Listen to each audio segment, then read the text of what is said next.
Hello friend, मैं सुप्रिया स्वागत करती हूँ आपका डिकोड एग्ज़ाम में। फ्रेंड, आज रिवीजन सेशन सीरीज़ में हम रिवाइज करेंगे इन्वायरमेंट एंड इकोलॉजी से संबंधित करंट अफेयर्स को। आज की क्लास में हम लगभग 2020 और 2021 के दौरान जितने भी इन्वायरमेंट एंड इकोलॉजी से संबंधित जो भी न्यूज़ रहे हो, जो भी महत्वपूर्ण बिंदु रहे हो, जो हमारे एग्ज़ाम के लिए इंपॉर्टेंट है, हम उन्हें एक एक करके आज की क्लास में रिवाइज करेंगे। तो फ्रेंड, आइए स्टार्ट करते हैं आज की क्लास। और आज की क्लास में हमारा पहला बिंदु है अंटार्कटिका में शुरू हुई सबसे पुरानी बर्फ़ की खोज। कहाँ पे शुरू हुई? अंटार्कटिका में। ऑरेगन स्टेट यूनिवर्सिटी अंटार्कटिका की सबसे पुरानी बर्फ़ की खोज के लिए एक अन्वेषण का नेतृत्व करेगी। कौन करेगी? कौन सी यूनिवर्सिटी? ऑरेगन स्टेट यूनिवर्सिटी कर रही है। और पिछले कई मिलियन वर्षों में पृथ्वी की जलवायु में कैसे बदलाव आया, इसके बारे में और जानकारी हासिल करेगी। ठीक है, तो अंटार्कटिका में जो सबसे पुरानी बर्फ़ है उसके अन्वेषण करके जो पृथ्वी की जलवायु में जिस तरीके से कितने मिलियन वर्षों के दौरान जो कुछ भी बदलाव आया, इसके बारे में और जानकारी हासिल करने की कोशिश करेगी। कौन? Oregon state university.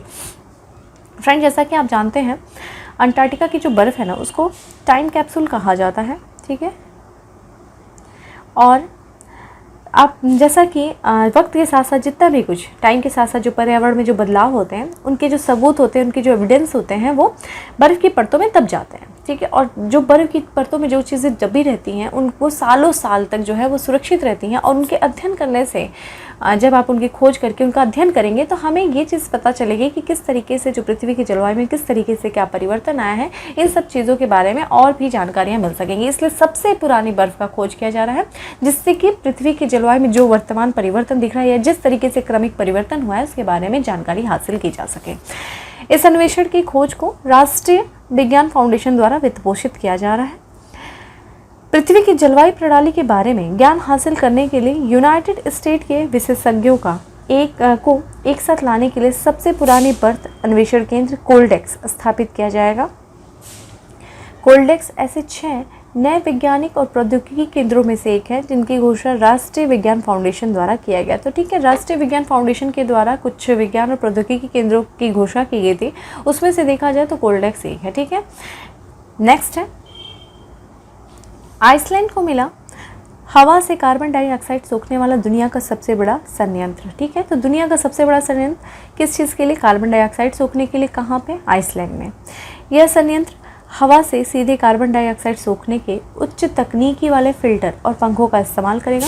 इस तरह ये पृथक कार्बन को फिर से पानी के साथ मिश्रित किया जाएगा और फिर पंप के माध्यम से भूमि की गहराई में छोड़ दिया जाएगा, जहाँ ये धीरे धीरे चट्टान में बदल जाएगी। तो पूरे जो वातावरण में जो कार्बन डाइऑक्साइड है उसको सोख लिया जाएगा। किसके द्वारा? इस मशीन, इस तकनीकी के द्वारा। और फिर क्या किया जाएगा? उसको पानी के साथ मिला करके उसको ज़मीन के भूमि के अंदर गहराई में पंप कर दिया जाएगा, जहाँ ये क्या हो जाएगी?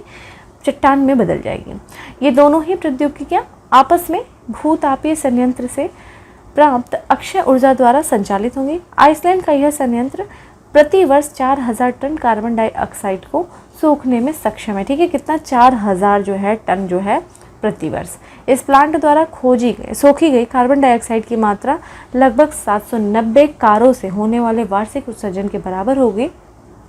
अंतर्राष्ट्रीय ऊर्जा एजेंसी के अनुसार 2020 में वैश्विक कार्बन डाइऑक्साइड उत्सर्जन कुल 31.5 मिलियन जो था टन था। ठीक है, ये चीज़ ध्यान रखिएगा।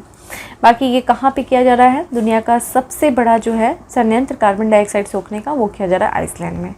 अगला है वायु प्रदूषण से निपटने हेतु WHO की नई गाइडलाइंस जारी। नई गाइडलाइन के तहत WHO ने औसत वार्षिक PM 2.5 स्तर की सिफारिश की सीमा को 10 माइक्रोग्राम प्रति क्यूबिक मीटर से आधा करके 5 कर दिया। ठीक है, तो कितना कर दिया है? 10 माइक्रोग्राम प्रति क्यूबिक मीटर से आधा कर 5 कर दिया है।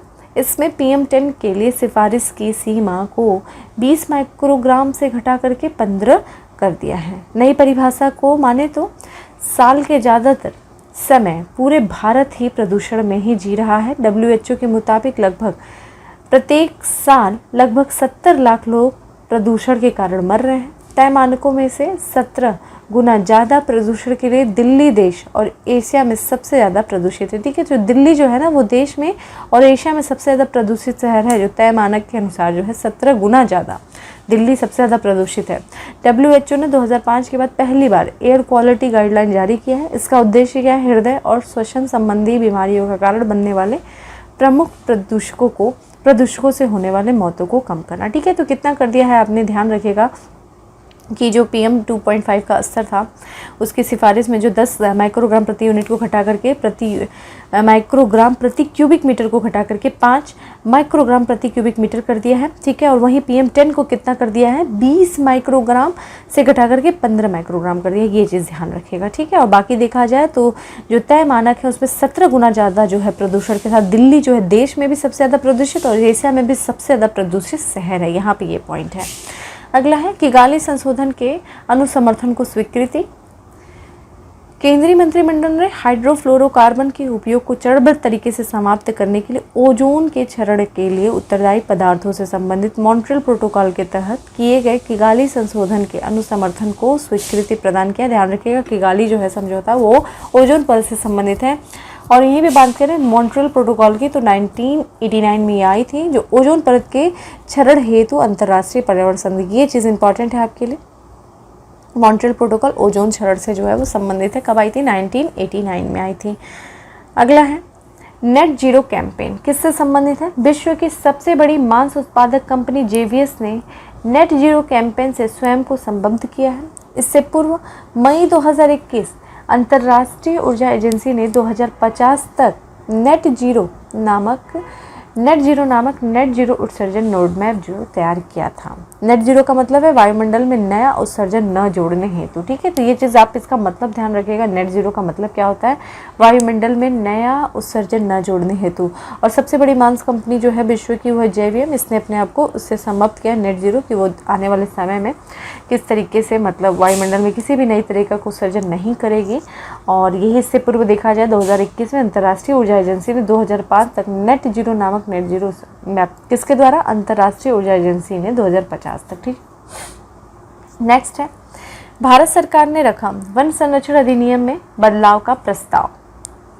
वन संरक्षण अधिनियम, तो केंद्र ने वन कानून को उदार बनाने के लिए वन अधिनियम 1980 में संशोधन का प्रस्ताव दिया है। पर्यावरण, वन और जलवायु परिवर्तन मंत्रालय भारत सरकार द्वारा प्रस्तावित संशोधन में भी अपराधों के लिए दंडात्मक प्रावधान को बढ़ाकर और प्राचीन वनों को बनाए रखते हुए वन संरक्षण के लिए कड़े मानदंड प्रस्तुत किए हैं, जहां किसी भी परिस्थिति में किसी गैर वानिकी गतिविधियां अनुमति नहीं दी जाएगी। ठीक है, किसी भी परिस्थिति में जो भी कुछ गैर वानिकी गतिविधि होगी इस संशोधन के बाद जो है वो अनुमति नहीं दी जाएगी। ठीक है, ये चीज़ ध्यान रखिएगा। अगला है वायु प्रदूषण के कारण भारतीयों का जीवन 9 साल तक हो सकता है कम, ये रिपोर्ट है। तो शिकागो विश्वविद्यालय के वायु गुणवत्ता जीवन सूचकांक की रिपोर्ट में कहा गया है कि भारत दुनिया के सबसे प्रदूषित देश है। ठीक है, देखिए शिकागो विश्वविद्यालय की एक रिपोर्ट आई है वायु गुणवत्ता पर आधारित, तो उसमें बताया गया है कि दुनिया में सबसे जो प्रदूषित देश है वो भारत है। और ये रिपोर्ट कहती है कि प्रदूषण के खौफनाक असर की वजह से देश के कई हिस्सों में लोगों की उम्र 9 साल तक कम हो जाती है। शिकागो विश्वविद्यालय की एनर्जी पॉलिसी इंस्टीट्यूट की रिपोर्ट के अनुसार माने तो अगर प्रदूषण ऐसा ही रहा तो दिल्ली में 9.7 साल तक उम्र कम हो जाएगी, जो वही उत्तर प्रदेश में खराब प्रदूषण के कारण 9.5 वर्ष जो है वो उम्र कम हो जाएगी। AQI की एयर क्वालिटी इंडेक्स की नई रिपोर्ट के अनुसार दक्षिण एशिया में पृथ्वी की सर्वाधिक प्रदूषित देश कौन सा है, बांग्लादेश, भारत, नेपाल, पाकिस्तान। इसमें देखा जाए विश्व की जनसंख्या का करीब 1/4 हिस्सा यानी कि लगभग 25% जो है वो हिस्सा बांग्लादेश, नेपाल, भारत और देखा जाए पाकिस्तान में है। ये देश लगातार विश्व के सर्वाधिक प्रदूषित 5 शीर्ष देशों में बने हुए हैं। ठीक है, तो AQI के अनुसार क्या एयर क्वालिटी इंडेक्स के अनुसार देखा जाए तो दक्षिण एशिया में जो है पृथ्वी के सर्वाधिक प्रदूषित देश है स्थित, जिसमें से देखा जाए तो बांग्लादेश है, भारत है, पाकिस्तान है और नेपाल है। और ये विश्व की आबादी का लगभग 25% का प्रतिनिधित्व करते हैं। और ये देश जो है लगातार विश्व के सर्वाधिक प्रदूषित 5 शीर्ष देशों में बने हुए हैं। ठीक है, ये थोड़ा भी इनमें सुधार नहीं आ रहा, लेकिन इसमें इवन इस रिपोर्ट में ये भी बताया गया है कि अगर इसी तरह की परिस्थिति रही तो आने वाले दिन में ये जो मौत है, जो जीवन कम हो रहा है 9 साल, वो आगे बढ़ता ही जाएगा, जो कि 9.7 हो जाएगा दिल्ली में, वहीं उत्तर प्रदेश में 9.5 हो जाएगा। अगला है साल के अंत तक नई 10 वर्षीय जलवायु कार्य योजना करेगी दिल्ली सरकार। ठीक है, तो दिल्ली सरकार ने इस साल के अंत तक जलवायु परिवर्तन से निपटने के लिए एक नई 10 वर्षीय कार्य योजना लागू करने की योजना बना रहे हैं। यह कार्य योजना वायु प्रदूषण, ग्रीन हाउस गैस उत्सर्जन, एयर कंडीशनिंग, नवीकरणीय ऊर्जा, परिवहन मुद्दों, गर्मी द्वीपों और कृषि पैटर्न से निपटने पर अपना ध्यान केंद्रित करेंगे। ठीक है, तो ये जो कार्य योजना बनाई जा रही है 10 वर्षीय कार्य योजना, किसके द्वारा? दिल्ली सरकार के द्वारा। ठीक है, किस चीज़ से निपटने के लिए? जलवायु परिवर्तन से निपटने के लिए। इसके अंतर्गत देखा जाए तो वायु प्रदूषण शामिल है, ग्रीन हाउस गैस शामिल है, ग्रीन हाउस उत्सर्जन, एयर कंडीशनिंग, नवीकरणीय ऊर्जा, परिवहन मुद्दों, गर्म द्वीपों और कृषि पैटर्न से निपटने पर ध्यान केंद्रित किया गया है। यह ग्रीन हाउस गैस उत्सर्जन में वृद्धि करने वाली गतिविधियों की पहचान करेगी और अगले 10 वर्षों के लिए ऐसे लक्ष्य निर्धारित करेगी जिन्हें निर्धारित अवधि के दौरान हासिल किया जा सकेगा। तो देखिए, जो ग्रीन हाउस गैसेस का जो उत्सर्जन हो रहा है, उनकी गतिविधि वो किस कारण से हो रहा है, किस गतिविधियों के कारण से हो रहा है, वो इन कार्य योजना के दौरान उनका पहचान किया जाएगा और फिर क्या किया जाएगा, एक समय निर्धारित किया जाएगा कि ताकि एक निर्धारित समय के अंदर ये जो उत्सर्जन हो रहा है, जिन गतिविधियों के कारण हो रहा है, उन गतिविधियों को क्या किया जाएगा, नियंत्रित किया जाएगा। ठीक है,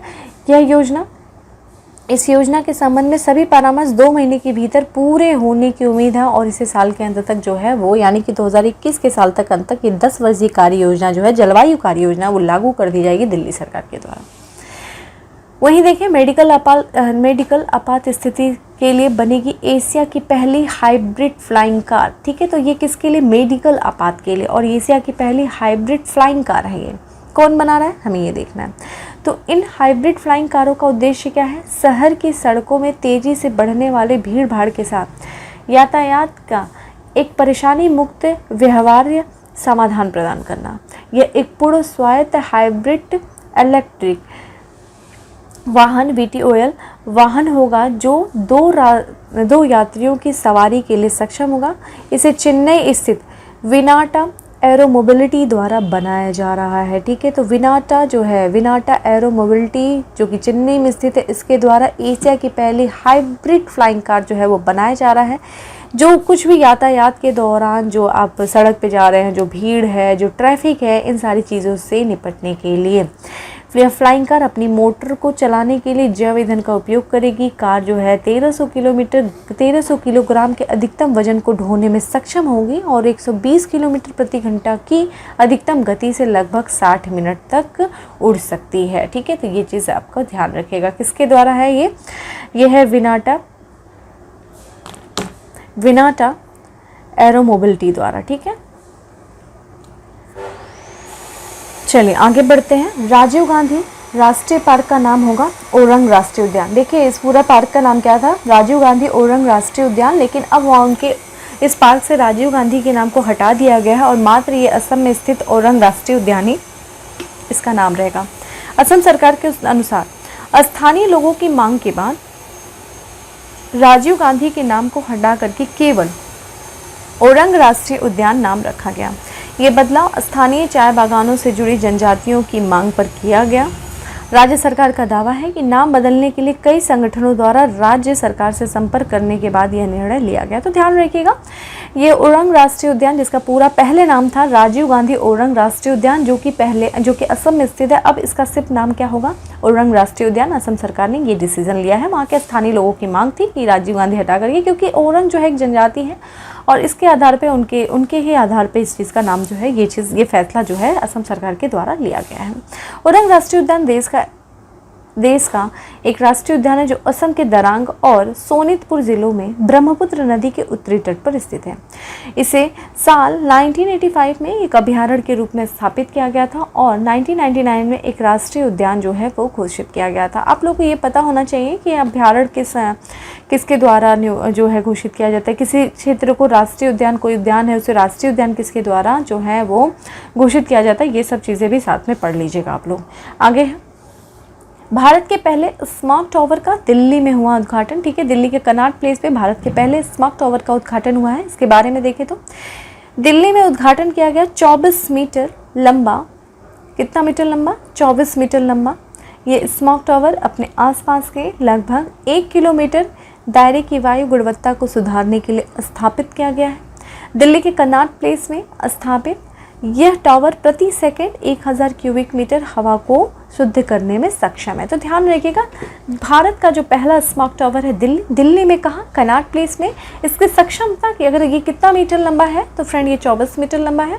ये लगभग अपने आसपास के 1 किलोमीटर के दायरे की जो वायु की गुणवत्ता को शुद्ध करने में ये सक्षम है। और ये देखा जाए तो प्रति सेकंड जो है यह टावर जो है 1000 क्यूबिक मीटर की हवा को शुद्ध कर सकता है। ये इसके इतने में ये सक्षम है। इसका निर्माण देखा जाए, दिल्ली सरकार ने Tata consultancy and national building construction corporation limited के सहयोग से IIT मुंबई और IIT दिल्ली की निगरानी में किया गया है। ठीक है, तो इसका निर्माण जो है दिल्ली सरकार ने किसके निगरानी में करवाया है, टाटा कंसल्टेंसी और national building of construction corporation limited और साथ ही साथ IIT मुंबई और IIT दिल्ली के। ठीक है, मेन चीज़ आप ये ध्यान रखिएगा, कहाँ पे, दिल्ली के कनॉट प्लेस में। अगला है भारत चीन सीमा के पास सबसे ऊंचे क्षेत्र में हर्बल पार्क का उद्घाटन। ठीक है, तो भारत और चीन की सीमा पे है, सबसे ऊंचे क्षेत्र में है हर्बल पार्क। अब किस राज्य में, ये देखेंगे हम। तो भारत चीन सीमा के पास बनाए गए इस हर्बल पार्क में लगभग 40 प्रजातियां हैं जो हिमालयी क्षेत्र में उच्च ऊंचाई वाले अल्पाइन क्षेत्रों में पाई जाती हैं। प्रकृति के संरक्षण के लिए अंतर्राष्ट्रीय संघ IUCN और राज्य जैव विविधता बोर्ड के अनुसार इस हर्बल पार्क में लगाई गई कई प्रजातियां विलुप्त और खतरे में हैं।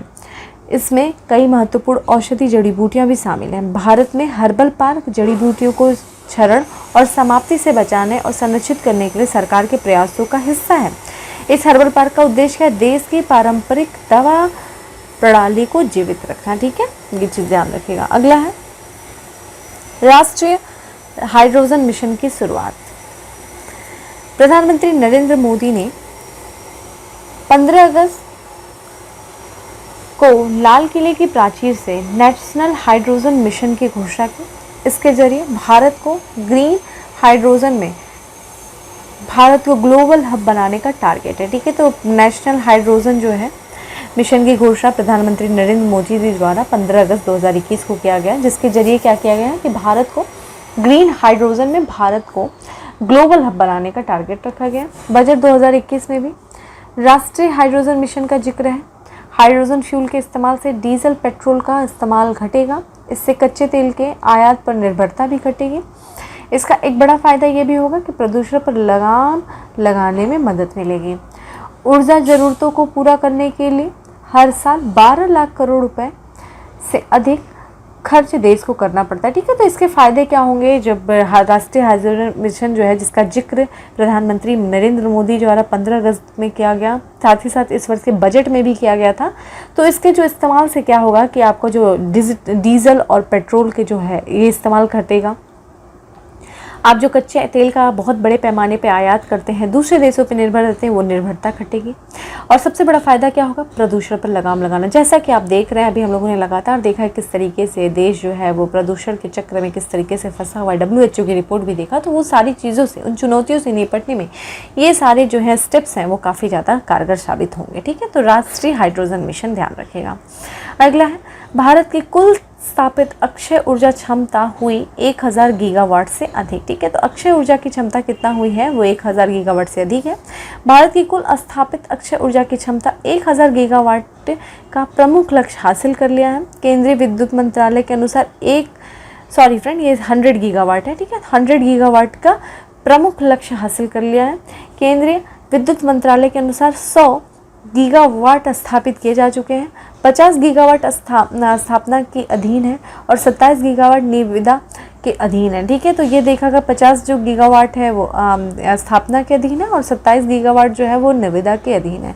मंत्रालय ने यह भी कहा है कि अगर भारत के बड़े जल विद्युत क्षमता को शामिल किया जाएगा तो स्थापित अक्षय ऊर्जा का जो क्षमता है वो बढ़ करके कितना हो जाएगा, 146 गीगावाट हो जाएगा। भारत वर्तमान में स्थापित अक्षय ऊर्जा क्षमता के मामले में दुनिया के चौथे स्थान पे, यहाँ से पॉइंट है आपके लिए, जबकि सौर ऊर्जा में 5वें और स्थापित पवन ऊर्जा के मामले में चौथे। तो ध्यान रखिएगा जो भारत है वो अक्षय ऊर्जा के मामले में दुनिया में चौथे स्थान पे है और सौर ऊर्जा के मामले में 5वें स्थान पे, और जो पवन ऊर्जा के मामले में देखा जाए तो पवन ऊर्जा की क्षमता के मामले में चौथे। यहाँ से प्रश्न बन सकता है फ्रेंड, ध्यान रखिएगा। और पहले स्थान पर कौन है ये भी सब आपको पता होना चाहिए, देखते हुए चलिएगा सब। नेक्स्ट है कि ग्रीस के एविया द्वीप के जंगलों में लगी आग। तो ग्रीस का एविया जो द्वीप है वो ग्रीस से संबंधित है, ठीक है, जिसे हम एथेंस के नाम से भी जानते हैं ग्रीस को। और ग्रीस में जो लगातार इस तरह की चुनौतियां आ रही, ग्रीस है जो दुनिया का पहला देश है जिसने जलवायु मंत्रालय की भी स्थापना की है, क्योंकि अभी हम समझेंगे क्या है। एविया जो एथेंस के उत्तर और पूर्व में एक बड़ा द्वीप है, 2 आग के मोर्चों का सामना कर रहा है। इस आग ने यहाँ के हज़ारों हेक्टेयर भूमि को और इसके साथ ही कई व्यवसाय और घरों को नष्ट कर दिया है। गर्मी की लहरें मानव प्रेरित जलवायु परिवर्तन के कारण बहुत अधिक और अधिक चरम होती जा रही हैं, और इसके बाद का शुष्क गर्म मौसम जंगल में लगने वाली आग को भड़काने के पीछे काफ़ी बड़ा कारण हो सकता है, ठीक है। तो ध्यान रखिएगा, एविया जो है, एविया जो जंगल है वो ग्रीस से संबंधित यहाँ पे लगातार आग की खबरें। और ग्रीस जो है दुनिया का पहला देश है जिसने जलवायु मंत्रालय की भी स्थापना किया है। इसके बारे में भी हम लोगों ने बातें किया था अपने करंट अफेयर्स की क्लास में, क्योंकि ग्रीस को ऐसे कई सारी चुनौतियों का सामना करना पड़ रहा है। तो ये चीज़ ध्यान रखिएगा। ग्रीस हो गया, देखा जाए ब्राज़ील के अमेज़न में जंगलों में किस तरीके की स्थिति है, ऑस्ट्रेलिया इस चीज़ से काफ़ी ज़्यादा प्रभावित है। तो ये सारे केसेस बहुत आ रहे हैं, इसलिए ध्यान इंपॉर्टेंट हो जाता है ये अपने आप में। अगला है तिब्बती ग्लेशियर के पिघलने पर मिले 15,000 साल पुराने वायरस, ठीक है। बर्फ़ में बताया ना कि कितने बर्फ़ की चट्टानों में जो बहुत पुराने जो हैं एविडेंस होते हैं, चीज़ें जो होती हैं वो छुपी होती हैं इन पर, तो और इन्हीं के माध्यम से हमें बहुत सारी चीज़ें पता चलती हैं। तो यहाँ पे 15,000 साल पुराना वायरस जो मिला है वो तिब्बत ग्लेशियर से मिला है, उसके पिघलने से। तो वैज्ञानिकों के एक समूह ने ऐसे प्राचीन विषाणु वायरसेस की खोज की है जो तिब्बती ग्लेशियर में लगभग 15,000 वर्ष से जमी हुई हैं। वैज्ञानिकों ने चीन के तिब्बत पठार के लिए बर्फ़ के 2 नमूनों में इन वायरसेस को पाया है। इस अध्ययन के निष्कर्ष एक वैज्ञानिक पत्रिका माइक्रोबायोम में प्रकाशित हुए थे। वैज्ञानिकों ने कथित तौर पर बर्फ में पाए गए किसी भी वायरस को दूषित किए बिना उसका विश्लेषण करने का एक नया तरीका विकसित किया है, ठीक है। तो ध्यान रखिएगा, जो चीन के तिब्बत के पठार में जो बर्फ़ के जो नमूनों में इन वायरसेस को पाया है और फिर उसके अध्ययन का जो प्रकाशित हुआ था वो पत्रिका माइक्रोबायोम से था। हमारे लिए इम्पॉर्टेंट ये है जो वायरस मिला 15,000 साल पुराना वायरस और तिब्बती ग्लेशियर से मिला है, ठीक है। ये चीज़ ध्यान रखिएगा। अगला है मथुरा रिफाइनरी में स्थापित होगा भारत का पहला ग्रीन हाइड्रोजन प्लांट। स्टार प्रश्न, ठीक है। तो कहाँ पे है? मथुरा रिफाइनरी में होगा भारत का पहला ग्रीन हाइड्रोजन प्लांट। भारत की सबसे बड़ी तेल कंपनी इंडियन ऑयल कॉरपोरेशन अपनी मथुरा रिफाइनरी में देश का पहला ग्रीन हाउस प्लांट जो है, ग्रीन हाइड्रोजन प्लांट जो है वो बनाएगी। कौन बना रहा है? इंडियन ऑयल कॉरपोरेशन बना रही है। ये देश की सबसे बड़ी तेल कंपनी है और इसने अपनी जो मथुरा रिफाइनरी में देश का पहला ग्रीन हाइड्रोजन प्लांट जो है वो स्थापित कर रही है, ठीक है। तो देश का पहला ग्रीन हाइड्रोजन प्लांट कहाँ पे? मथुरा रिफाइनरी में। मथुरा रिफाइनरी में कौन कर रहा है? भारत की जो सबसे बड़ी तेल रिफाइनरी कंपनी है, तेल कंपनी है इंडियन ऑयल कॉरपोरेशन के द्वारा। इस कदम का उद्देश्य क्या है? भविष्य में तेल और ऊर्जा के स्वच्छ रूपों की बढ़ती मांग को पूरा करने के लिए तैयार करना, ठीक है। तो क्या है उद्देश्य? जो भविष्य में जो तेल है, जो ऊर्जा की जो स्वच्छ रूपों की मांग को पूरा करना। Indian Oil Corporation carbon capture, utilisation and storage technology, space पर अनुसंधान को आगे बढ़ा रहा है, जहां वह अपने पेरिस जलवायु लक्ष्यों को पूरा करने के लिए वैश्विक सहयोग का प्रयास कर रहा है। पेरिस जलवायु जो लक्ष्य थे फ्रेंड, इसके बारे में भी आप देख लीजिएगा। हाइड्रोजन अपने आप में एक स्वच्छ ईंधन है, लेकिन इसका निर्माण ऊर्जा गहन है और कार्बन उत्पाद भी निकलते हैं, ठीक है। ये चीज़ ध्यान रखिएगा कि कहाँ पर भारत का पहला ग्रीन हाइड्रोजन प्लांट जो है वो स्थापित किया जा रहा है मथुरा रिफाइनरी में। किसके द्वारा? इंडियन ऑयल कॉरपोरेशन के द्वारा। उद्देश्य क्या है? जो भविष्य में जो तेल है, जो ऊर्जा के स्वच्छ रूपों को बढ़ावा देना, मांग को बढ़ावा देना, ठीक है। अगला है पटना में बनेगा एशिया का पहला राष्ट्रीय डॉल्फिन अनुसंधान केंद्र। इंपॉर्टेंट, तो एशिया का पहला है ये, ना कि भारत का, ये एशिया का पहला है राष्ट्रीय डॉल्फिन अनुसंधान केंद्र। कहाँ पे? पटना में, बिहार की राजधानी पटना। भारत और एशिया का पहला राष्ट्रीय डॉल्फिन अनुसंधान केंद्र बिहार राज्य के पटना विश्वविद्यालय परिषद में गंगा नदी के तट पर स्थापित किया जाएगा। इस राष्ट्रीय डॉल्फिन अनुसंधान केंद्र की स्थापना गंगा नदी की डॉल्फिन के संरक्षण की दिशा में एक कदम है। इससे वर्ष 2022 इस केंद्र के वर्ष 2022 तक स्थापित होने की उम्मीद है। 2011 में इस परियोजना को प्रस्तावित किया गया था, ठीक है। अगला है भारत के पहले क्रिप्टोग्रामिक उद्यान का उद्घाटन किया गया है, क्रिप्टोग्रामिक उद्यान का। तो भारत के पहले क्रिप्टोग्रामिक उद्यान का उद्घाटन सामाजिक कार्यकर्ता अनूप नोटियाल द्वारा चक्राता शहर देहरादून उत्तराखंड के देवबन क्षेत्र में किया गया। कहाँ पे किया गया फ्रेंड, ये चीज़ ध्यान रखिएगा। तो चक्राता शहर है देहरादून उत्तराखंड में किया गया है भारत के पहले क्रिप्टोग्रामिक उद्यान का। इस उद्यान में फर्ण, कवक, शैवाल, बायोफाइट्स, लाइकेन की लगभग 50 प्रजातियां उपलब्ध हैं। देवबन में यह उद्यान 9000 फीट की ऊंचाई पर स्थित है। देवबन उत्तराखंड के देवदार और ओक के जंगल, फर्म, कवक और लाइकेन जैसी क्रिप्टोग्रामिक प्रजातियों के लिए एक प्राकृतिक आवास स्थल है। ठीक है, तो जो देवबंद है उत्तराखंड में, वहाँ देखा जाए तो देवार, ओक के जंगल हैं, फर्म है, कवक है, लाइकेन जैसी क्रिप्टोग्रामिक प्रजातियाँ। फ्रेंड, क्रिप्टोग्रामिक प्रजातियाँ जो होती है बीज रहित होती है, बीज नहीं होता है। बीज क्या होता है, एक तरीके से इनमें, इन प्रजातियों में बीज नहीं होते हैं, तो ये सीडलेट्स जो होते हैं, पौधे होते हैं। तो यही चीज़ें हैं जो सबसे पहला जो है क्रिप्टोग्रामिक जो उद्यान है वो स्थापित किया जा रहा है देहरादून उत्तराखंड में, ध्यान रखिएगा। इन क्रिप्टोग्रामिक को गैर बीज पैदा करने वाले या गैर फूल वाले पौधे या जीवाणु उत्पादक पौधे के रूप में उल्लिखित किया जाता है। ठीक है, तो इसमें बीज नहीं होता है, इसमें फूल भी नहीं होता है, और ये बीजाणु उत्पादक जो होते हैं पौधे के रूप में उल्लिखित किए जाते हैं, जिन्हें जीवित रहने के लिए नम परिस्थितियों की आवश्यकता होती है। मॉइस्चर जहाँ होना चाहिए, वहाँ जहाँ मॉइस्चर होगा वहीं ये जो होता है, ये जो क्रिप्टोग्रामिक जो पौधे होते हैं वो जीवित रह सकते हैं। ये पौधों की प्रजातियों के सबसे पुराने समूह हैं। ठीक है, तो इनके संरक्षण के लिए उद्यान स्थापित किया जा रहा है कहाँ पे, देवबन उत्तराखंड में। ठीक है, उत्तराखंड में देवबन में। ठीक है, अगला है असम में मिली भूमिगत मकड़ी की नई प्रजाति। तो भूमिगत मकड़ी की नई प्रजाति कहाँ पे मिली, असम में मिली। तो भारत में पश्चिमी असम के चिरांग रिजर्व फॉरेस्ट के झारबारी रेंज में मकड़ियों की 2 नई प्रजातियाँ ग्रेवेलिया बोरो और डेक्सिपस क्लेनी पाई गई। ठीक है, तो कौन सी है, ग्रेवेलिया बोरो है और डेक्सिपस क्लेनी जो है ये मकड़ियों की प्रजाति है। कहाँ से मिली, असम के चिरांग रिजर्व फॉरेस्ट से। तो चिरांग रिजर्व फॉरेस्ट कहाँ पे, असम में है। यहाँ से मकड़ियों की 2 प्रजाति मिली। क्या नाम है कि जो रिजर्व की जो झारबारी रीजन से हमें 2 मकड़ियों की प्रजाति मिली। क्या नाम है, ग्रेवेलिया और डेक्सिपस।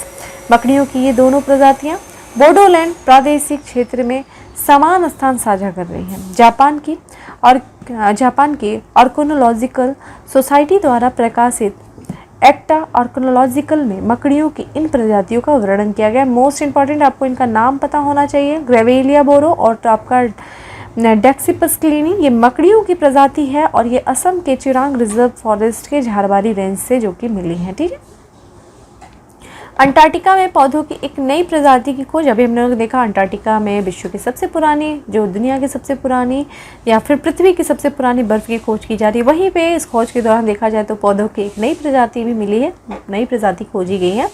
तो पंजाब के केंद्रीय विश्वविद्यालय भटिंडा के वनस्पतिविदों की एक टीम ने पूर्वी अंटार्कटिका से काई की एक नई देशों पौधों की प्रजाति की खोज की है। वनस्पति शास्त्रियों ने इन प्रजाति का नाम ब्रायम भारतीयंसिस जो है वो रखा है। तो ब्रायम भारतीयंसिस जो है ये एक पौधों की प्रजाति है जो कि कहाँ पे मिली है, अंटार्कटिका में मिली है। ठीक है, अंटार्कटिका में इस नई प्रजाति ब्रायम भारतीयंसिस की खोज के बारे में एक सहकर्मी समीक्षा पत्र को एक प्रमुख अंतर्राष्ट्रीय पत्रिका journal of Asia Pacific biodiversity में प्रकाशित होने के लिए स्वीकार किया गया। तो वैसे पंजाब के जो टीम है, जो विश्वविद्यालय पंजाब के जो केंद्रीय भटिंडा के जो वनस्पतिविदों की टीम ने पूर्वी अंटार्कटिका से एक काई की एक नई पौधों की प्रजाति खोजी। उसका नाम देख लीजिए क्या है, ब्रायम भारतीयनेसिस है।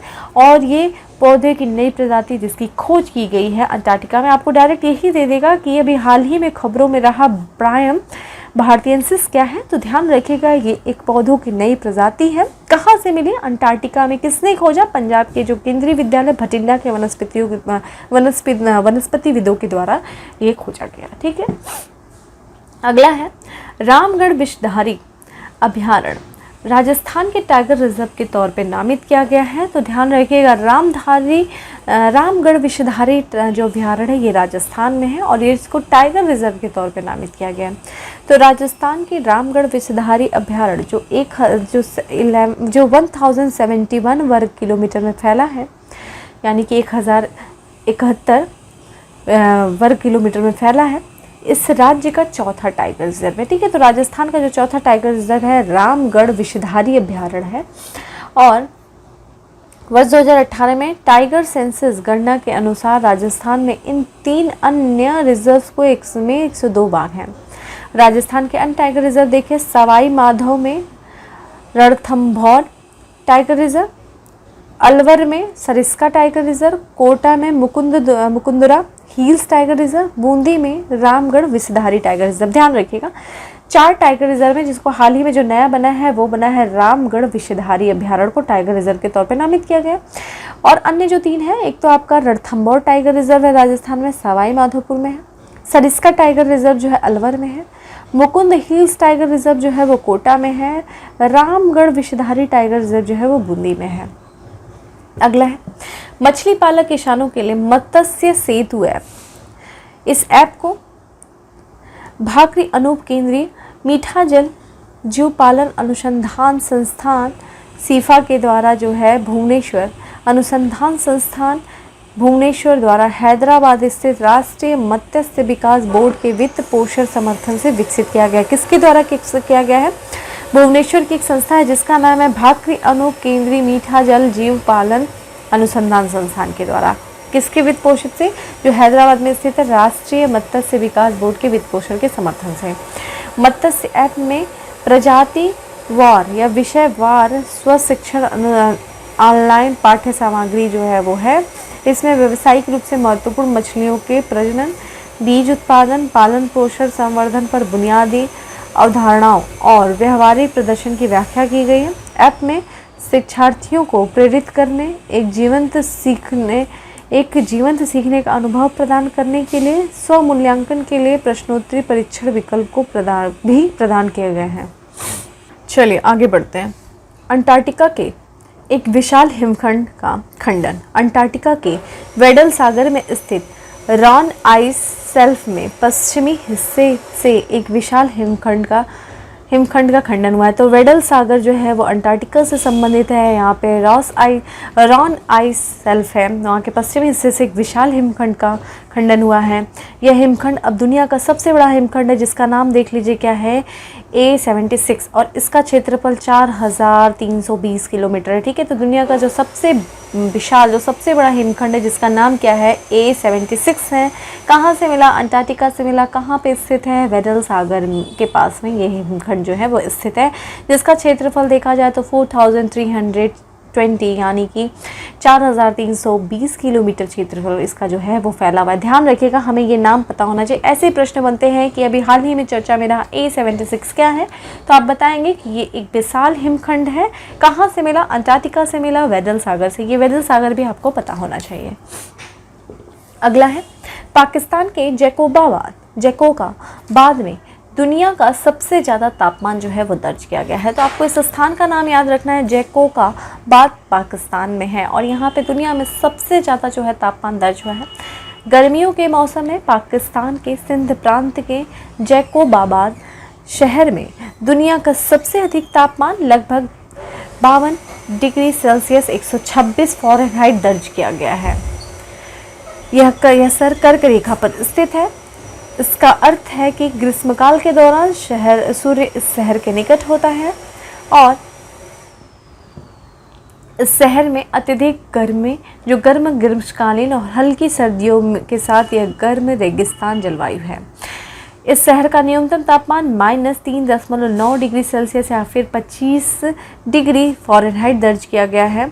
यह सबसे अधिक तापमान आमतौर पर मई के महीनों में दर्ज किया जाता है। सबसे अधिक जो तापमान यहाँ पे दर्ज किया जाता है वो मई के महीनों में दर्ज किया जाता है। लेकिन आपको ये प्लेस पता होना चाहिए, जैकोबाबाद है पाकिस्तान में और यहाँ दुनिया में सबसे ज़्यादा जो है दुनिया का सबसे ज़्यादा तापमान दर्ज किया गया है। लगभग देखा जाए तो 52 डिग्री सेल्सियस जो है या फिर 126 फ़ारेनहाइट। ठीक, अगला है नई जंपिंग स्पाइडर प्रजाति को मिला शहीद तुकाराम ओम्बले का नाम। ठीक है, ये शहीद तुकाराम फ्रेंड, अगर आप लोग को दिल्ली का वो मुंबई का केस याद होगा, जब जो आतंकी हमला हुआ था उस दौरान ये शहीद हो गए थे, ये इंस्पेक्टर थे।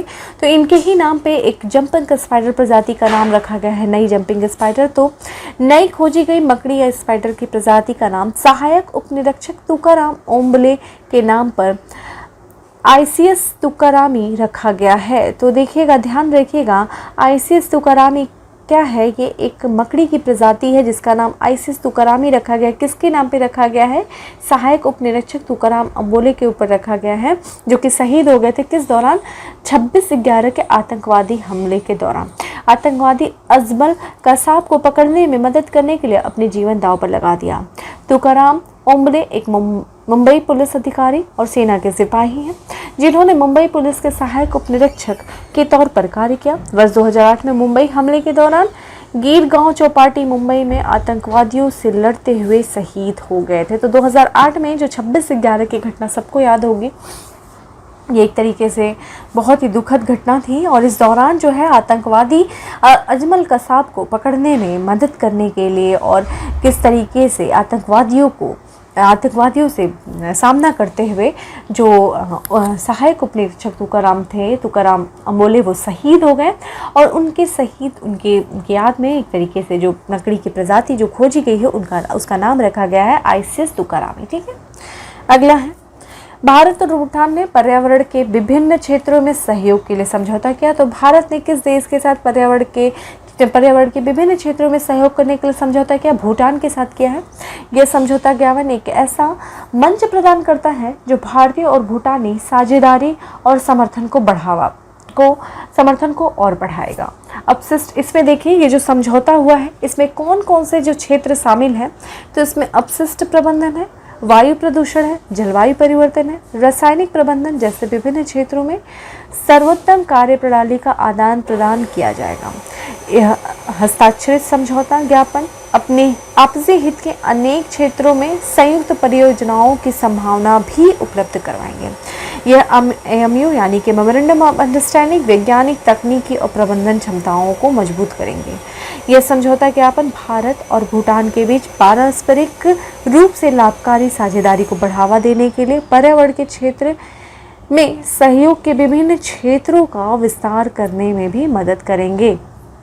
ठीक है, तो ध्यान रखिएगा, जो पर्यावरण से संबंधित जो विभिन्न क्षेत्र है उसमें एक दूसरे को सहयोग करने के लिए भारत और भूटान ने क्या किया है? एक तरीके से एक एमयू जो है या समझौते ज्ञापन पर हस्ताक्षर किया है। अगला है, भारतीय रेलवे बनेगा दुनिया का सबसे बड़ा हरित रेलवे नेटवर्क। ठीक है, तो दुनिया का सबसे बड़ा हरित रेलवे नेटवर्क कौन सा रेलवे बनेगा? भारतीय रेलवे बनेगा। और भारतीय रेलवे वर्ष 2030 तक शून्य कार्बन उत्सर्जन, नेट जीरो कार्बन एमिशन प्राप्त करके दुनिया का सबसे बड़ा हरित रेलवे नेटवर्क बनाने की ओर अग्रसर हो रहा है। तो देखिए, इसकी जो टाइमलाइन सेट की गई है वो 2030 तक की, और शुद्ध शून्य कार्बन उत्सर्जन, नेट जीरो कार्बन एमिशन प्राप्त करके दुनिया का सबसे बड़ा हरित रेलवे नेटवर्क बनाने की ओर अग्रसर है। भारत की बढ़ती ज़रूरतों को पूरा करने के लिए यात्रियों के साथ साथ माल ढुलाई के लिए पर्यावरण के अनुकूल, कुशल, लागत प्रभावी और समयबद्ध और आधुनिक वाहक होने की समग्र रूप से प्रयास कर रहा है। ठीक है, तो शुद्ध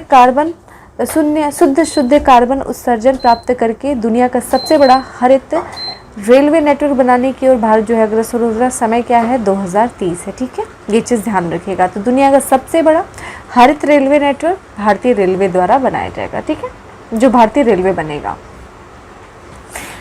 इसके लिए भारतीय रेलवे अपने मार्गों के बड़े पैमाने पर विद्युतीकरण, यात्रियों की सुविधा को बनाए रखते हुए अपनी ट्रेनों को पर्यावरण के अनुकूल यात्रा समाधान के तौर पर फिर से तैयार करने के लिए head on generation system, bio toilet, LED lights लगाने, रेलवे समर्पित फ्रेट कॉरिडोर को कम कार्बन हरित परिवहन ग्रीन ट्रांसपोर्ट नेटवर्क के रूप में विकसित किया जा रहा है, ताकि अधिक ऊर्जा कुशल और कार्बन अनुकूल तकनीकी प्रक्रियाओं और क्रियाकलापों को अपनाया जा सके। ठीक है,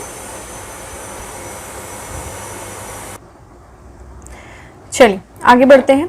रायमोना राष्ट्रीय उद्यान के रूप में अधिसूचित। अब हमें ये जानना है कि राष्ट्रीय उद्यान जो है रायमोना वो किस राज्य में स्थित है। तो पश्चिम असम के कोकराझार जिले में रायमोना फॉरेस्ट रिजर्व को 5 जून 2021 को विश्व पर्यावरण दिवस के अवसर पर असम के छठे राष्ट्रीय उद्यान के तौर पर अधिसूचित किया गया। ठीक है, तो रायमोना फॉरेस्ट रिजर्व है उसको छठा राष्ट्रीय उद्यान के तौर पे अधिसूचित किया गया। कहाँ पे? असम में किया गया। ठीक है, तो असम का ये छठा राष्ट्रीय उद्यान है। वैसे असम में वर्तमान में 7 राष्ट्रीय उद्यान है, जिसके साथ असम जो है तीसरे स्थान पे आ जाता है भारत में। ठीक है, सबसे ज़्यादा मध्य प्रदेश में, फिर लक्षद्वीप में है, आपके अंडमान निकोबार में, तीसरे नंबर पर असम है। रायमोना राष्ट्रीय उद्यान पश्चिमी असम के कोकराझार जिले में पश्चिम बंगाल और भूटान के साथ जुड़े क्षेत्र में स्थित है।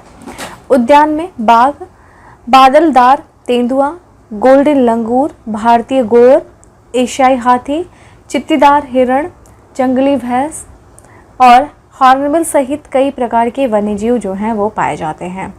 इस राष्ट्रीय उद्यान को तितलियों की 150 से अधिक प्रजातियां, पक्षियों की 170 प्रजातियां, आर्किड की कई प्रजातियां और पौधों की 380 प्रजातियों के निवास स्थल के तौर पे जाना जाता है। तो एक तरीके से काफ़ी ज़्यादा यहाँ पे विविधताएं पाई जाती हैं। यहाँ पे देखा जाए तो कई तरह की प्रजातियां हैं तितलियों की, पक्षियों की भी हमें कई प्रजातियां देखने को मिलती हैं, आर्किड की कई प्रजातियां हैं, पौधों की कई प्रजातियां हैं। इस वन में कौन से? रायमोना फॉरेस्ट रिजर्व, जो कि असम में स्थित है। ठीक है, असम का ये छठवां राष्ट्रीय उद्यान के तौर पर अधिसूचित किया गया है।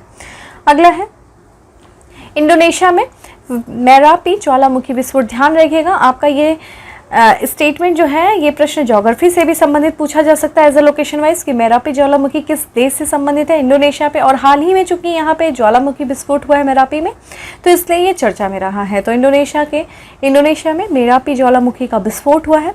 तो माउंट मेरापी एक सक्रिय स्ट्रेटो वोल्केनो है जो मध्य जावा और इंडोनेशिया में योग्याकार्टा के विशेष क्षेत्र के बीच में स्थित क्षेत्र पर स्थित है। यह देश का सबसे सक्रिय ज्वालामुखी है। कौन से देश का? इंडोनेशिया का। और यह 1549 में से नियमित रूप से फट रहा है।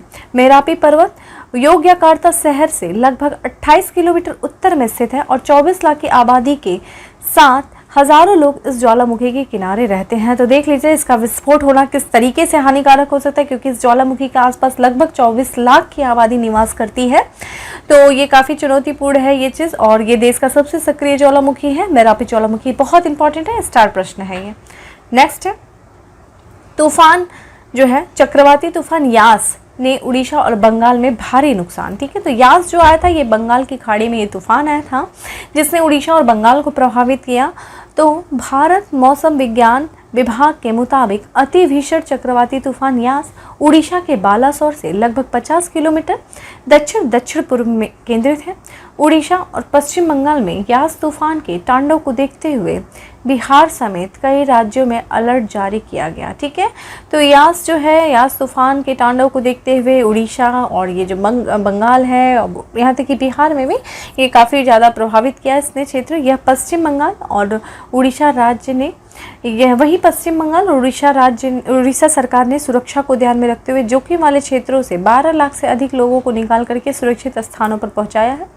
उड़ीसा के पाराद्वीप में चक्रवात यास की वजह से मछली पकड़ने वाले नावों को नुकसान पहुंचा है। तो ध्यान रखिएगा यास जो तूफान आया था चक्रवाती तूफान था, इसने बंगाल और उड़ीसा के क्षेत्र को काफ़ी ज़्यादा प्रभावित किया है। तो ध्यान रखिएगा। अगला है 2060 तक होंगे असाधारण जलवायु परिवर्तन। नेचर जर्नल में प्रकाशित एक नए अध्ययन से पता चलता है कि अंटार्कटिका की बर्फ की चादर वर्ष 2060 के आसपास एक महत्वपूर्ण बिंदु तक कम हो जाएगी। ठीक है, तो जिस तरीके से जलवायु परिवर्तन हो रहा है, जिस तरीके से ग्लोबल वार्मिंग हो रही है, उसके वजह से काफ़ी ज़्यादा जो बर्फ़ है वो पिघल रही है, जिसमें यह अनुमान लगाया जा रहा है कि वर्ष 2060 तक जो है वो अंटार्कटिका की जो बर्फ़ की चादर है, जो अंटार्कटिका पूरी तरीके से जो बर्फ़ से घिरा हुआ है, उसकी जो है काफ़ी हद तक जो है वो कम हो जाएगा ग्लोबल वार्मिंग की वजह से। इसका मतलब है कि वैश्विक ग्रीन हाउस उत्सर्जन मौजूदा दर पर जारी रहता है तो अंटार्कटिका आइस शीट महत्वपूर्ण सीमा को पार कर जाएगी, जिससे वैश्विक समुद्र स्तर में अपरिवर्तनीय वृद्धि होगा। ठीक है, तो बर्फ़ के पिघलने से क्या होगा फ्रेंड, जो समुद्र का जल स्तर है वो बढ़ जाएगा। इससे कई सारे जो देश हैं, जो जिनके कई सारे देशों के जो समुद्री तटीय सीमा हैं वो प्रभावित होंगी, जो समुद्र से लगे हुए जो राज्य हैं वो प्रभावित होंगे। कई सारे ऐसे द्वीप हैं जिनके डूबने की संभावना जो है वो बढ़ जाएगी। तो ये बहुत अपने आप में बहुत बड़ा चुनौतीपूर्ण है। तो इसको ध्यान में रखते हुए देखा जाए तो लगातार सरकारों के द्वारा जो वैश्विक ग्रीन हाउस उत्सर्जन उसको कम करने का प्रयास किया जा रहा है, जो ग्लोबल वार्मिंग है उसको कम करने का प्रयास किया जा रहा है, ताकि जो ये बर्फ़ जो पिघल रही हैं, जो बर्फ़ की चादरें जो पिघल रही, जो ग्लेशियर्स पिघल रहे हैं, उनको क्या किया जा सके, एक हद तक रोका जा सके। ठीक है, अगला क्या है उसमें हम और भी चीज़ें देख लेते हैं कि अंटार्कटिका की बर्फ़ की चादर, जिसे पृथ्वी का सबसे बड़ा बर्फ़ भंडार माना जाता है, कई सुरक्षात्मक बर्फ़ की परतों से ढकी हुई हैं। ठीक है, ढकी हुई हैं। ये बर्फ़ की परतें समुद्र तल से नीचे की ओर जमी हुई हैं, जो महाद्वीप के केंद्र में अंदर की ओर ढलने वाले हैं। इस अध्ययन में प्रयुक्त बर्फ़ की चादरों की भौतिक स्थिति पर आधारित कंप्यूटर मॉडल के अनुसार यह पाया गया कि 2 डिग्री सेल्सियस से ऊपर ग्लोबल वार्मिंग से अंटार्कटिका में विशेष रूप से विशाल थ्वाइट्स ग्लेशियर के माध्यम से बर्फ के नुकसान में भारी वृद्धि होगी। ठीक है, तो ये चीज़ ध्यान रखिएगा। अगला है मेघालय में मिली 100 मिलियन वर्ष पुरानी हड्डियाँ। ठीक है, 100 मिलियन वर्ष पुरानी हड्डियाँ जो मिली वो कहाँ से मिली, मेघालय में मिली है। शोधकर्ताओं ने मेघालय के पश्चिमी खासी हिल जिलों के आसपास के क्षेत्र में सोरोपोड्स के नाम से ज्ञात लंबी गर्दन वाले डायनासोर के जीवाश्म हड्डी के टुकड़ों को पहचान की है। ये जीवाश्म लगभग 100 मिलियन वर्ष पुराने हैं। तो मेघालय के पश्चिमी खासी हिल जिलों के आसपास के क्षेत्र से सोरोपोड्स के नाम से ज्ञात लंबी गर्दन वाले डायनासोर के जीवाश्म हड्डी के टुकड़े कहाँ से मिले, मेघालय से मिले। मेघालय में गारो खासी जनती है, तो खासी के पश्चिमी हिल से ये प्राप्त हुए। ये जीवाश्म लगभग 100 मिलियन वर्ष पुराना है। ये नवीनतम खोज जिन्हें अभी प्रकाशित किया जाना है, हाल ही में पूर्वोत्तर क्षेत्र के भारतीय पुरावैज्ञानिक सर्वेक्षण के पैलियोंटोलॉजिस्ट डिवीजन के शोधकर्ताओं द्वारा एक क्षेत्रक्षण यात्रा के दौरान की गई थी। ठीक है, ये चीज़ ध्यान रखिएगा। कहाँ पे किया गया है, सबसे पुरानी हड्डियों की किसकी मिली जो है, किसकी हड्डी थी ये, सोरोपोडास नाम के ज्ञात लंबी गर्दन वाले डायनासोर के जीवाश्म की हड्डी के टुकड़े कहाँ से मिले, मेघालय के पश्चिमी खासी हिल से। ठीक है, खासी। इस नवीनतम निष्कर्षों में मध्य प्रदेश, गुजरात, तमिलनाडु, महाराष्ट्र के मेघालय भारत का ऐसा 5वां राज्य है और ये उत्तर पूर्व का एकमात्र राज्य है या फिर उत्तर पूर्व का पहला राज्य जहां से सोरोपॉड की हड्डियां मिली। तो ध्यान रखिएगा, प्रश्न ऐसे भी बन सकता है क्या, हाल ही में अभी सोरोपॉड की जो हड्डियां मिली हो सबसे पहले हमें उत्तर पूर्वी राज्यों में मिली यानी कि मेघालय, तो गलत है ये, क्योंकि इससे पहले भी जो सोरोपॉड की जो हड्डियां, जो डायनासोर लंबी गर्दन वाली डायनासोर की जो हड्डियां हैं वो मध्य प्रदेश में मिली थी, गुजरात में मिली थी, तमिलनाडु, महाराष्ट्र और मेघालय 5वां ऐसा राज्य बना है और इसी के साथ साथ उत्तर पूर्व का ये पहला राज्य है जो टाइटेनोसोरिन प्रजाति से मिलती जुलती है। ठीक है, तो सोरोपोड की हड्डियां जो मिली हैं वो किस प्रजाति से मिलती हैं, टाइटेनोसोरिन। भारत में दिवंगत क्रिटेसिस्ट सोरोपोडो डायनासोर आमतौर पे टाइटेनोसोरियन समूह के अंतर्गत आता है। यह मध्य प्रदेश, गुजरात और महाराष्ट्र लेमोटा फॉर्मेंस और तमिलनाडु के कलमेडू फॉर्मेंस में पाया जाता है। ठीक है, अगला है वैश्विक ऊर्जा रूपांतरण सूचकांक में भारत का कौन सा स्थान है, 87वां स्थान है। मोस्ट इंपॉर्टेंट, वैश्विक ऊर्जा रूपांतरण सूचकांक में 87वां स्थान पे भारत है। तो भारत ऊर्जा रूपांतरण सूचकांक में 115 देशों की सूची में 87वें स्थान पे है। यह सूचकांक विभिन्न पहलुओं के आधार पर देशों की ऊर्जा प्रणालियों के वर्तमान प्रदर्शन पर नजर रखता है।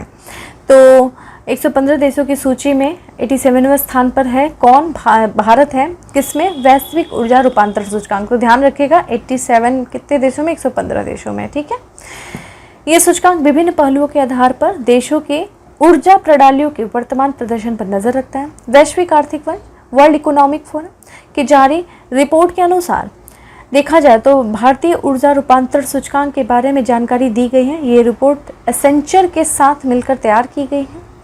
सूचकांक में सिर्फ 10 देशों में पश्चिमी और उत्तरी यूरोप के देशों में देखा जाए तो स्वीडन जो है वो पहले स्थान पे है। मोस्ट इंपॉर्टेंट, नॉर्वे और यूरोप क्रमशः दूसरे तीसरे स्थान पे है। चीन जो है 68वें स्थान पे, भारत 87वें। कुल वैश्विक ऊर्जा की मांग में सामूहिक रूप से 1/3 हिस्सेदारी। तो जो आपका देखा जाए तो वैश्विक ऊर्जा रूपांतरण सूचकांक जो है 115 देशों पे आधारित है, जिसमें भारत का स्थान क्या है, 87वां स्थान है। पहले स्थान पे स्वीडन है, दूसरे स्थान पे नॉर्वे है। ठीक है, यहीं पे देखा जाए चीन का स्थान तो 68 स्थान पे जो है वो चीन है, ठीक है, ये चीज़ ध्यान रखेगा।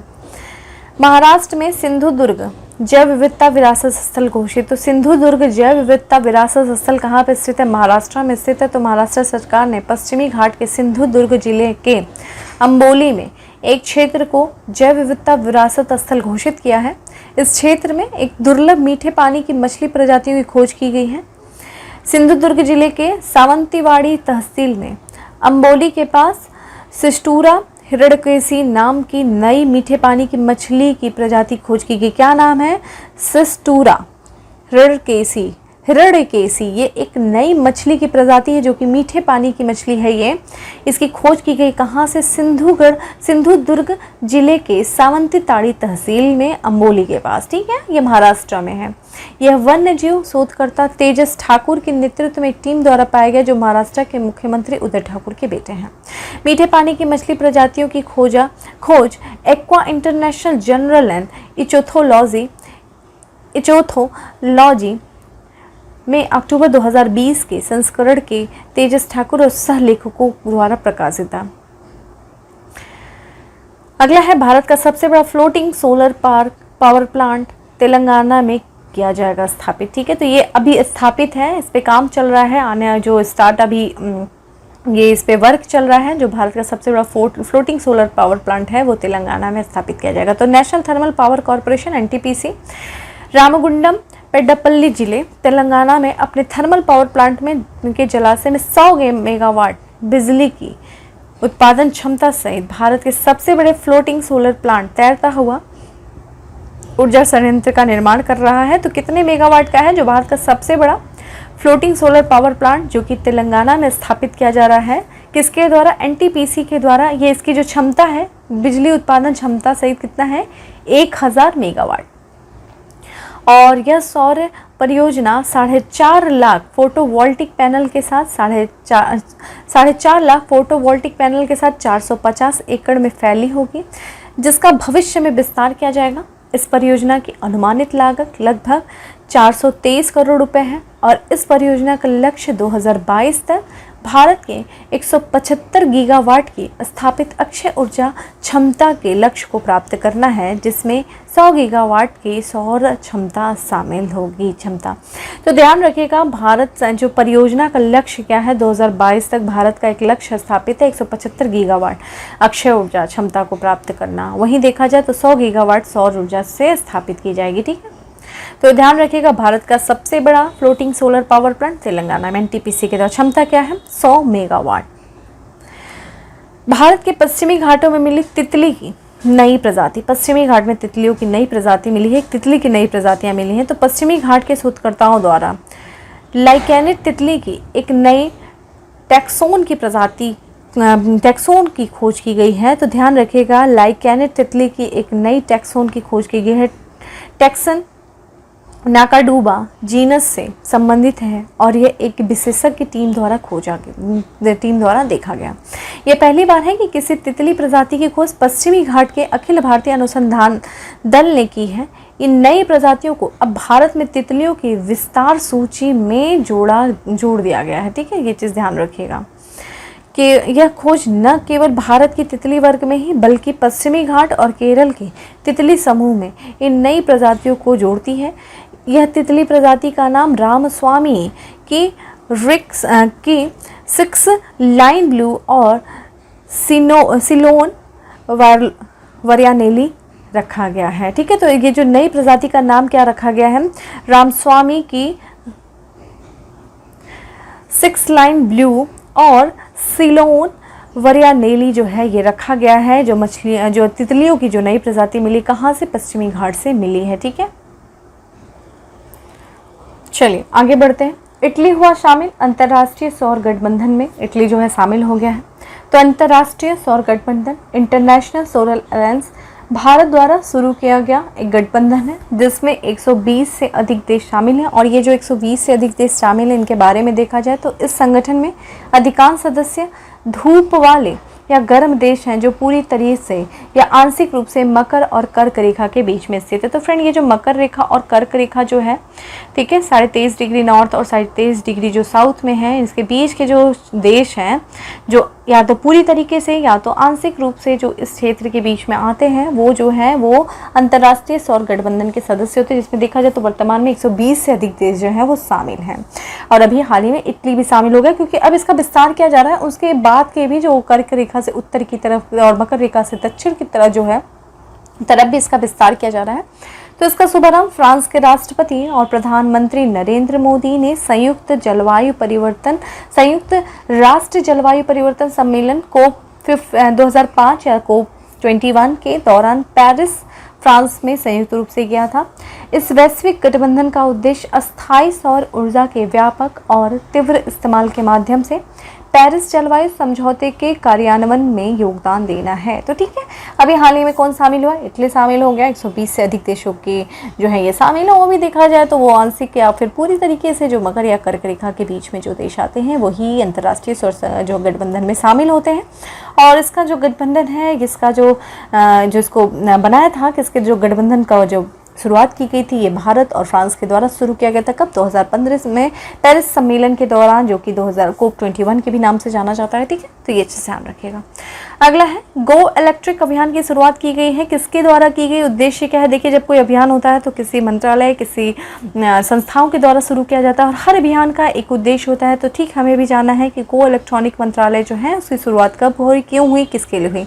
तो ईवी चार्जिंग इंफ्रास्ट्रक्चर और ई मोबिलिटी के साथ भारत में इलेक्ट्रॉनिक कुकिंग के फायदों के बारे में जागरूकता फैलाने के लिए केंद्रीय सड़क परिवहन और राजमार्ग मंत्री नितिन गडकरी ने गो इलेक्ट्रॉनिक अभियान की शुरुआत की। तो ठीक है, गो इलेक्ट्रॉनिक अभियान की शुरुआत किसने किया?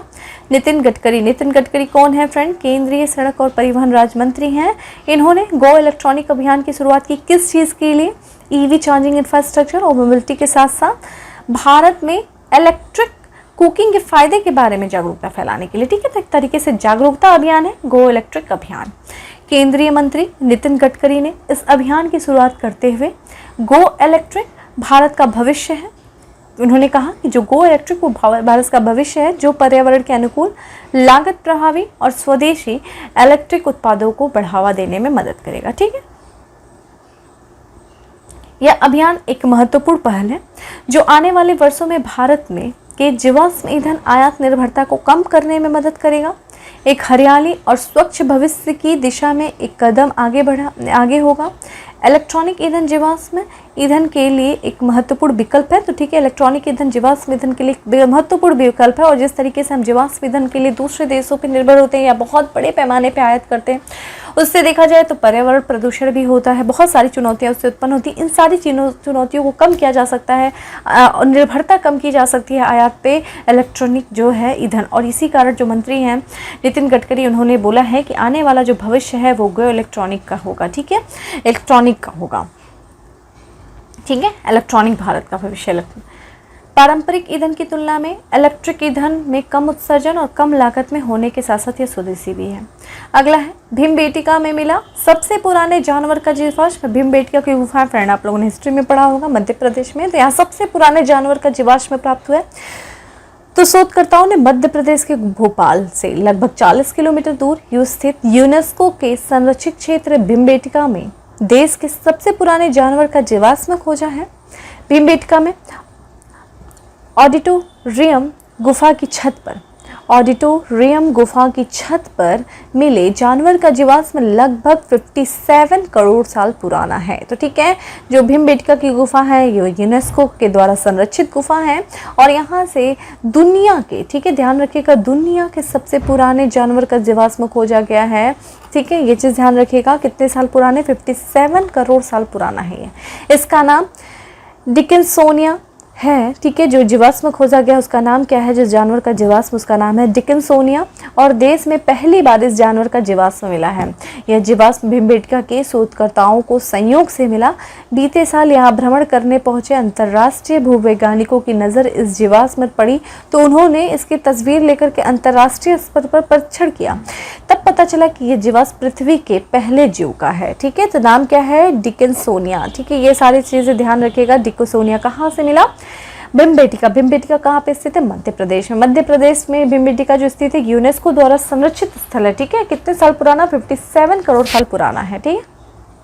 अगला है, देश का पहला सीएनजी ट्रैक्टर लॉन्च किया गया। तो यह ट्रैक्टर जो है रोमेट टेक्नो सोल्यूशन और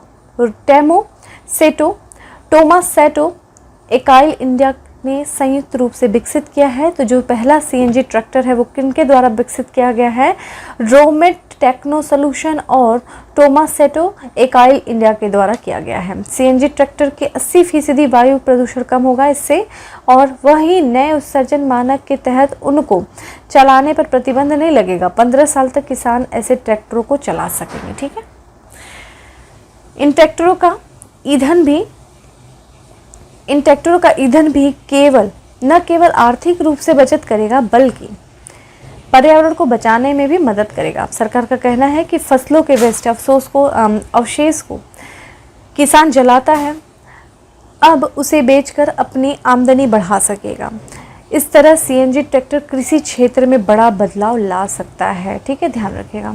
अगला है, भारत ने किए वैश्विक ऊर्जा सुरक्षा हेतु IEA के साथ समझौते पर हस्ताक्षर। तो भारत ने अंतर्राष्ट्रीय ऊर्जा एजेंसी के साथ रणनीतिक भागीदारी समझौते पर हस्ताक्षर किया है। इस योजना का उद्देश्य क्या है? वैश्विक ऊर्जा सुरक्षा, स्थिरता और उसे भरोसेमंद बनाने में सहयोग को मजबूत बनाना, ठीक है। तो भारत ने जो अंतर्राष्ट्रीय ऊर्जा एजेंसी के साथ रणनीतिक भागीदारी समझौता किया है, उस समझौते का उद्देश्य क्या है? वैश्विक ऊर्जा सुरक्षा, स्थिरता और उसे भरोसेमंद बनाने में सहयोग करना। इस साझेदारी से सदस्य देश एक दूसरे के बीच जानकारी का व्यापक रूप से आदान प्रदान कर सकेंगे। साथ ही यह समझौता भारत के लिए अंतर्राष्ट्रीय ऊर्जा एजेंसी का पूर्ण सदस्य बनने की दिशा में एक अहम कदम है, ठीक है। आमंत्रित भी किया गया है इंटरनेशनल एनर्जी एजेंसी के द्वारा, ठीक है, भारत को पूरी सदस्य बनने के लिए, और उसके लिए OECD का भी सदस्य होना अनिवार्य है। इस सब बारे में हम लोगों ने चर्चा किया था। अगला है, उज्बेकिस्तान के साथ सोलर एनर्जी के क्षेत्र में MOU मेमोरेंडम ऑफ अंडरस्टैंडिंग को मंजूरी दिया गया है। तो सोलर एनर्जी के क्षेत्र में भारत ने उज्बेकिस्तान के साथ समझौता किया है। तो केंद्र सरकार ने भारत और उज्बेकिस्तान के बीच सौर ऊर्जा के क्षेत्र में सहयोग के लिए एक सहमति पत्र को मंजूरी दिया है। भारत और उज्बेकिस्तान MOU के तहत मुख्य रूप से नवीकरणीय ऊर्जा मंत्रालय के राष्ट्रीय सौर ऊर्जा संस्थान, उज्बेकिस्तान के अंतर्राष्ट्रीय सौर ऊर्जा संस्थान के बीच शोध, प्रदर्शन, पायलट परियोजना पर काम किया जाएगा। आपसी सहयोग के लिए जिन क्षेत्रों की पहचान की गई है उसमें सौर फोटोवोल्टिक, भंडारण तकनीकी और प्रौद्योगिकी हस्तांतरण शामिल है, ठीक है। किसके उनसे? सौर फोटोवोल्टिक, भंडारण तकनीकी और प्रौद्योगिकी हस्तांतरण, ये सारी चीज़ें शामिल हैं। गुजरात में नई सौर ऊर्जा नीति की घोषणा की गई है। तो राज्य ने रिन्यूएबल एनर्जी के विकास को बढ़ावा देने हेतु उसे नई ऊंचाइयों पर ले जाने के उद्देश्य से नई सौर ऊर्जा नीति को तैयार किया गया, ठीक है। तो राज्य ने रिन्यूएबल एनर्जी के विकास को बढ़ावा देने हेतु उसे नई ऊंचाइयों पर ले जाने के उद्देश्य से नई सौर ऊर्जा नीति को तैयार किया है। किसने? गुजरात सरकार ने। इसमें 2022 तक सौर और पवन ऊर्जा का उत्पादन 30,000 मेगावाट तक ले जाने तक का लक्ष्य रखा गया है। कितना लक्ष्य? 2022 तक सौर और पवन दोनों ऊर्जा को शामिल किया गया है। 30,000 मेगावाट तक ले जाने का लक्ष्य रखा गया है। अभी देखा जाए वर्तमान में तो कितनी, अभी राज्य में 800 मेगावाट सौर बिजली पैदा होती है, वहीं तक जबकि 11,000 मेगावाट की क्षमता विकसित की जा चुकी है, ठीक है। चलिए आगे बढ़ते हैं। भारत की पहली hot air balloon wild life safari. तो विश्व प्रसिद्ध बांधवगढ़ टाइगर रिजर्व में भारत की पहली hot air balloon wild life safari launch किया गया है। तो ध्यान रखिएगा, जो बांधवगढ़ टाइगर रिजर्व है वहाँ पे सबसे पहले जो है जो किया गया है, ठीक है। तो बांधवगढ़ टाइगर रिजर्व में भारत की पहली जो है hot air balloon wild life safari जो है लॉन्च किया गया था। बांधवगढ़ टाइगर रिजर्व MP में, यानी कि मध्य प्रदेश में है। वन मंत्री शाह ने कहा कि गतिविधि बफर क्षेत्र तक सीमित रहेगी। लोग बाघ, तेंदुए, भारतीय भालू और अन्य जंगली जानवर को ऊंचाई से देख सकेंगे, ठीक है। तो विश्व प्रसिद्ध बांधवगढ़ टाइगर रिजर्व में भारत की पहली hot air balloon wild life safari जो है वो लॉन्च की गई है, पहली, ठीक है। ध्यान रखिएगा, मध्य प्रदेश MP में बांधवगढ़ टाइगर रिजर्व। यह सुविधा विश्व प्रसिद्ध बांधवगढ़ टाइगर रिजर्व में पर्यटकों के लिए उपलब्ध है। इसकी शुरुआत मध्य प्रदेश के वन्य मंत्री विजय शाह ने की है। बांधवगढ़ बाघ अभयारण्य मध्य प्रदेश के उमरिया जिले में स्थित है और इसे बांधवगढ़ राष्ट्रीय उद्यान के नाम से भी जाना जाता है। ठीक है, तो कहाँ पे है? मध्य प्रदेश के उमरिया जिले में स्थित है। गुजरात में देश की पहली लिथियम रिफाइनरी की स्थापना किया गया। मोस्ट इंपॉर्टेंट, तो लिथियम रिफाइनरी की स्थापना गुजरात में किया गया और ये देश की पहली लिथियम रिफाइनरी है। तो गुजरात में भारत की पहली लिथियम रिफाइनरी स्थापित की जाएगी और इसके लिए सबसे बड़ी नवीकरणीय ऊर्जा कंपनी में से एक मणिकरण पावर लिमिटेड लगभग 1000 करोड़ रुपए का निवेश करेगी। इस रिफाइनरी के लिए लिथियम अयस्क को ऑस्ट्रेलिया से आयात किया जाएगा। ठीक है, तो लिथियम अयस्क है वो ऑस्ट्रेलिया से आयात किया जाएगा और देश की पहली लिथियम रिफाइनरी कहाँ पर स्थापित की जाएगी? वो की जाएगी गुजरात में। लिथियम क्या है? एक दुर्लभ तत्व है। ये भारत में नहीं पाया जाता है। कुछ समय पहले भारत ने बोलिवियाई लिथियम भंडार तक पहुंच प्राप्त की थी और भारत ने साल 2030 तक इलेक्ट्रिक वाहन संख्या को 30% बढ़ाने का एक महत्वाकांक्षी लक्ष्य जो है वो निर्धारित किया है। तो ध्यान रखिएगा, 30% तक जो है एक इलेक्ट्रॉनिक वाहनों की संख्या बढ़ाने का लक्ष्य भारत ने 2030 तक जो है वो निर्धारित किया है। और लिथियम को आयात कहाँ से किया जाएगा? ऑस्ट्रेलिया से किया जाएगा और देश की पहली लिथियम रिफाइनरी जो होगी वो गुजरात में स्थापित की जाएगी। तो ध्यान रखिएगा, ठीक है। तो फ्रेंड, इस तरीके से था हमने इन्वायरमेंट एंड इकोलॉजी से रिलेटेड जितने भी थे करंट अफेयर्स, आज हम लोगों ने जो एक साल के दौरान जो भी कुछ इंपॉर्टेंट है वो हम लोगों ने डिस्कस किया, उसे हम लोगों ने देखा। तो फ्रेंड, हम अपने फिर से नेक्स्ट सेशन में मिलेंगे। सेशन अच्छा लगा हो तो लाइक करना नहीं भूलें, ज़्यादा से ज़्यादा शेयर करें। फिर मिलते हैं नेक्स्ट सेशन में, तब तक के लिए bye, have a good day, stay safe and stay happy.